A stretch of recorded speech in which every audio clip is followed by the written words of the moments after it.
มาเห็นน้องครั้งหนึ่งจนว่าอายยื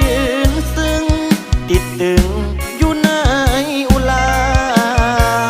โอ้ใส่สมบูรณ์ดินแดนอูเข้าอูป่าผู้สาวก็งามหนักหนาเป็นบุญตาของอายแท้น้องสาวบ้านผาแดงยามค่ำแลงไอ้ได้มาพอสาวบ้านทำดินหินสองามกระดอสาวบ้านทงคูนบ้านผู้หัวสางบ้านขี้สางไผก็สะอ่อนอยากได้เจ้าเด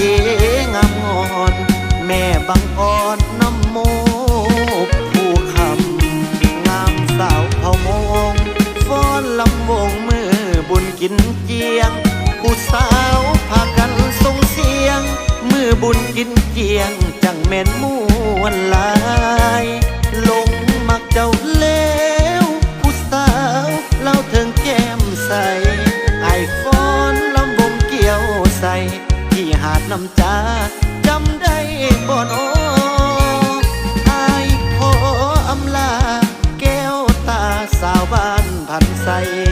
ผู้สาวบ้านน้ำพาใหญ่ตอนอายจากไกลอะไรนงคานโอ้สายผู้เปียสูงเด่นจงเป็นพยาน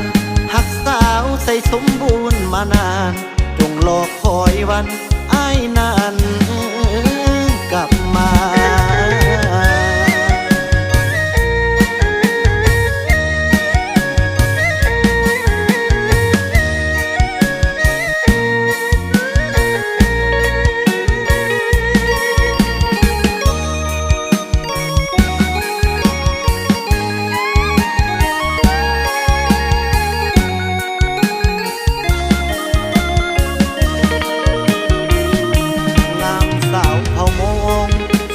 ลำวงมือบุญกินเจียงผู้สาวพากันส่งเสียง